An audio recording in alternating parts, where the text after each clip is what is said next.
to your Flip Classroom in our last discussion about World War I, right? We are now about to go into a flip really quick for the C period kids that are out there right now, because basically y'all had your sudden impact trip today, so y'all need to be able to kind of bang this bad boy out real quick and wrap up the rest of your content, right? The number one thing about it, though, that this flip will actually serve as an end to the entirety of World War I, and any B period kids that actually missed out on class, or E period kids that need to come back and reference this or whatever can totally do that, right? But the last bit of this flip, though, this flip in general, will sum up the rest of this unit, and we'll go ahead and get ready to take your test. By the way, remember, review is tomorrow morning at 7:15 a.m., where we're going to be able to actually write down a few more things than we ever have written down before it reviews to make sure that we're adequately prepared, all right? But I'll see y'all then. Y'all have a good one. I'm going to crush through this stuff, and I've decided to go ahead and start over and basically make a flip that goes over everything that we talked about in class. Shout out D period. I know we were moving quick and some of y'all were kind of confused, so I figured that I would go ahead and just redo everything we did in class. G period, I made a pinky swear of grace to me as I would keep this underneath 10 minutes, so let's rock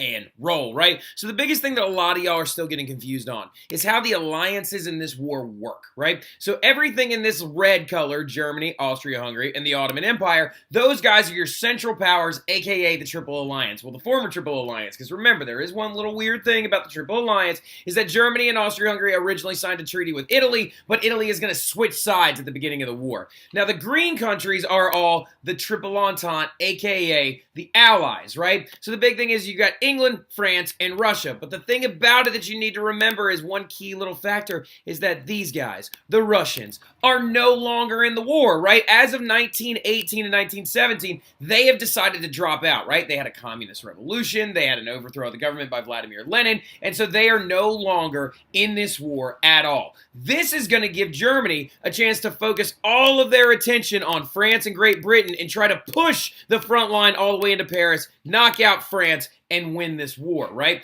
But the thing about it is they're never going to be able to do that, and they are never able to actually win this war, and they're never able to push that front line all the way back, mainly due to the fact that the United States is going to get involved, right? So this is the moment when the U.S. enters World War I, and this is going to occur in 1917, right? Now, we don't officially declare war until April of 1917, but we do start getting angry and start getting close to attempting to enter the war as of February of 1917. Reason why is because Germany has started it up again. Germany, you're doing too much. They're doing it all over again, and they have recommenced unrestricted submarine warfare. Now, if you don't remember what unrestricted submarine warfare is, you need to go back and you need to study, all right?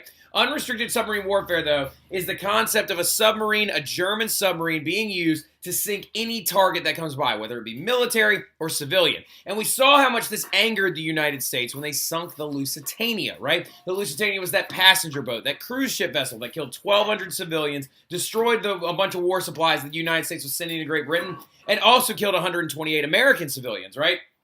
So Woodrow Wilson was adamantly against unrestricted submarine warfare, told Germany to stop doing it and things like that. But they're going to recommence it. But Woodrow Wilson also is going to realize that apparently another big event is going to come down the pipes that's going to encourage a lot of American soldiers to join up the war, right? And what that event is going to be known as is the Zimmerman telegram. Now, this kind of is just an important thing to understand, that in reality, the U.S. government wanted to go to war in February because of the recommencing of the unrestricted submarine warfare. But also, on the same token, you got to understand that this telegram is going to be published in American newspapers, and it's going to galvanize American men to want to enter this war and go to World War I and win this war, right? What the Zimmerman telegram is, the big kind of final straw for the Americans that get us involved, is this note that came from Arthur Zimmerman. Arthur Zimmerman is a German ambassador, right? He sent a message to Mexico telling Mexico to attack the United States and reconquer the land lost in the United States if they chose to enter the war. And basically, in the nutshell, is Zimmerman and the German government is trying to hedge their bets, right? They want to figure out a way to get more time, right? It's going to take time to do what I said on that map, to storm into France, recommence all this different tactics, and push those front lines all the way back. It's going to take time, and they need to figure out a way that if they're going to do that, how do you keep the United States at bay, right? And they decide to try and tell Mexico to invade the United States. Well, the telegram was apparently intercepted by the British, and so Mexico never even saw it. Woodrow Wilson is going to be furious. He is going to post and publish this telegram in a bunch of American newspapers, and it's going to be a big thing that is going to make a lot of American men decide they want to go into this war, right? And so war would be declared on Germany by the United States, mostly due to this telegram right here, right? We intend to begin the 1st of February unrestricted submarine warfare. We did better, You better believe an excerpt from that telegram is going to be on your test, right? And this right here is a political cartoon. Hey, Pierre, quit.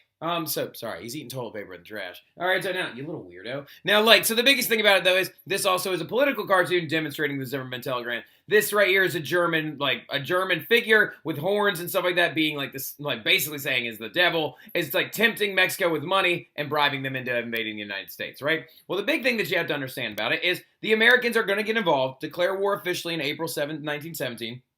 And by 1918, 2 million American soldiers are going to be in Europe fighting, right? 2 million American soldiers. On your study guide, it's going to say how many per day, not what I was going for. How many by 1918, not per day, by 1918. 2 million American soldiers would be in Europe fighting by 1918, right? So the revolts in Germany are also causing catastrophic infrastructure issues, right? Germany is going through a lot of stuff. They are having hunger riots. They are having mutinies by their soldiers and stuff like that. So in the long run, you can make a big argument that the people that really truly won this war for the Allies wasn't even the Americans. It was actually the German citizens. They were sick and tired of starving to death due to these blockades and stuff like that were being imposed upon them by the British, and so they decided that they had had enough of this war. So you got hunger riots happening in cities and revolts going on in Germany. And with the help of all these American forces, the Allies are going to push the Central Powers back through France, and they're going to declare an armistice. The Central Powers called for an armistice, which is an end to fighting, and it was signed on November the 11th, 1918 at 11 a.m. And we still celebrate that holiday every single year.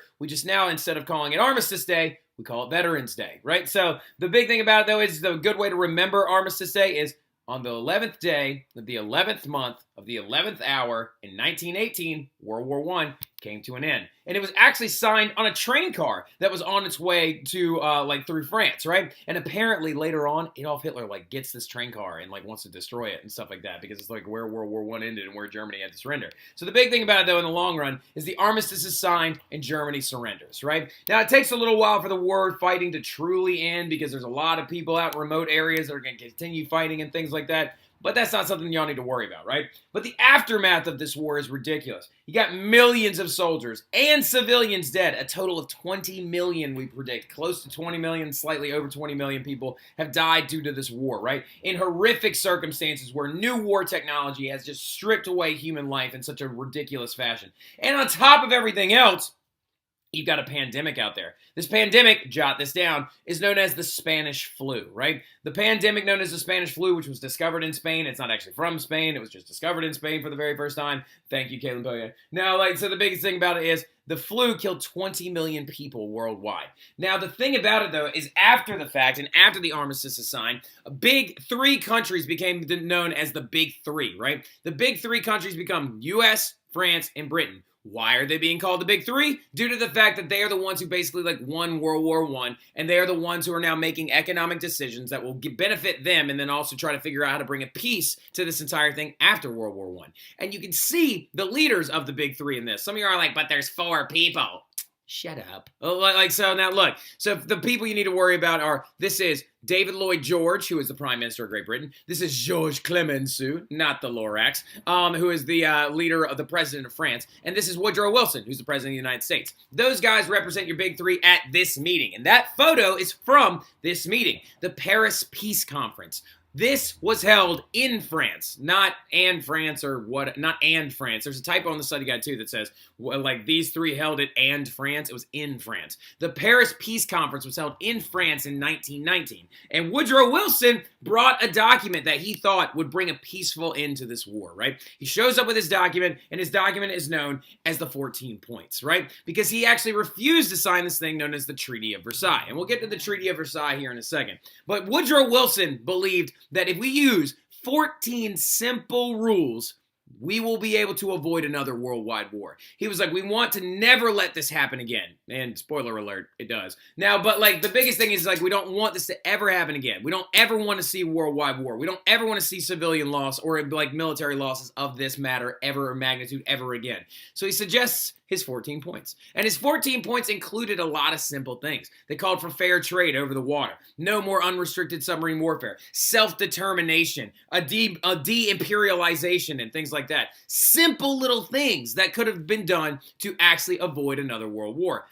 But unfortunately, the European powers are just going to kick aside this entire idea. They're going to be like, no, we do not like the 14 points. And particularly, it's going to be France and Great Britain who are not fans of the 14 points, because what they want to do is they want to blame the Central Powers for the war, right? They want to punish the Central Powers for allowing this war to happen, right? Now, looking at it, though, what the document is, or the document that ends up bringing an end to World War I, is the thing known as the Treaty of Versailles, right? Because France and Great Britain refused to ratify Woodrow Wilson's 14 points. And one of the biggest things about Woodrow Wilson's 14 points, listen to me carefully, write this down.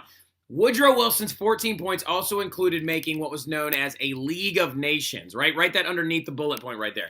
Said to make a League of Nations, which would be a cooperative group of people that would avoid a war and actually be able to come together and talk about things before a war ever started, right? But the problem is that, again, France and Great Britain did not like this document because they were like, you're being too nice to Germany, right? So Austria and Hungary would be broken up into several new countries in the Treaty of Saint-Germain. And the Treaty of Versailles would be a very vicious document that directly blamed Germany for this war. Jot this down. Germany was even forced to sign this thing known as the War Guilt Clause of the Treaty of Versailles, right? Treaty of Versailles. Basically saying that they accepted full blame for the war. Even though in the long run, the politicians that are now in power in Germany they weren't even like there or involved in the declaration of war. Kaiser Wilhelm II, the dude that is responsible for this war, ran away to the Netherlands and is living scot-free and not even having to be punished by this stuff. But the Treaty of Versailles blamed Germany for the war, forced them to pay $2.7 trillion in modern day money in war reparations. They just got done paying this war reparations off in 2011. That is crazy. And also it takes land away from Germany, creating this thing known as the Rhineland. And then also on top of everything else, they decided to create this League of Nations that Woodrow Wilson wanted to create, which will be a co-op of over 40 countries that made to negotiate in disputes and avoid war. Biggest thing you need to understand, write this down, very important. The United States refused to sign this treaty and also refused to join the new League of Nations because they thought it was disgusting and unfair. And actually, you can see that in this political cartoon right here, because here are the European powers pointing an artillery cannon at Germany, and it says the spokesman, oh, off with the spiked hat. What do you think you fought for? It's not about militarism. And so basically, they blamed Germany for the entirety of World War I.